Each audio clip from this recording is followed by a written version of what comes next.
Hey guys, good morning. It is May 15th, 2022.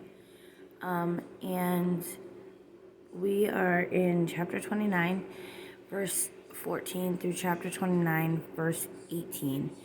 And the subtitle of these next bunches of verses that we're going to go through the next couple days is Jacob marries Leah and Rachel. So I'm going to start in verse 14.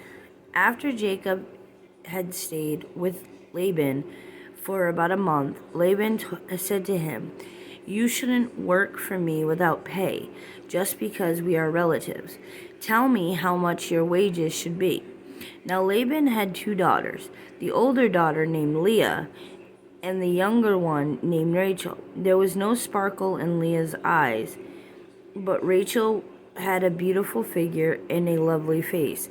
Since Jacob was in love with Rachel, he told her father, "I will work for you for 7 years if you will give me Rachel, your younger daughter, as my wife." Okay, I stopped there for a reason. This is, again, a kind of a setup of what's going to happen. Jacob is saying, "I'm in love with your daughter. That's going to be my wage. You're going to pay me, in essence, after 7 years to let me marry your daughter." Now, the Bible specifically says different things about each one of Laban's daughters. It says there's no sparkle in Leah's eyes. And that can relatively mean that Leah is not as pretty or as good looking as Rachel is. But it says specifically that Rachel has a lovely figure and has a beautiful figure and a lovely face.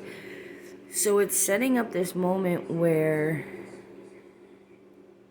the Bible is showing us exactly how Jacob feels about Rachel. But we're going to see that Jacob's trickery comes back to him. Now, some of these verses may seem a little off-putting to people. Like, why is it that it's saying Rachel is beautiful? What's wrong with Leah? Why is it putting Leah down? And I don't think that's the case at all. But I think that Moses, when he wrote this, was setting something up. Setting up the story in a way. But also telling us that this is real life. I mean, sometimes you're attracted to somebody, sometimes you're not. That's just the way it is. I don't think Moses is putting Leah down. I really don't. I don't think that Moses is, when he's writing this, is insulting Leah.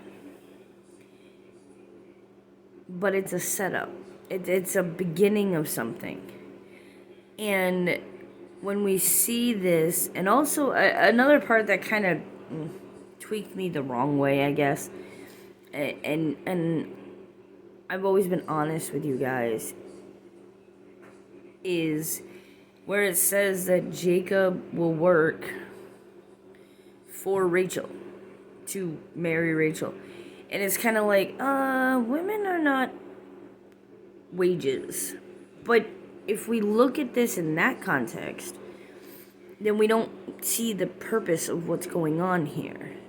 We don't see what Jacob is actually trying to do. And I know it's hard, especially in our culture today, to look at how the Bible talks, how God talks about women. Not man, but God talks about women. And how God sees women.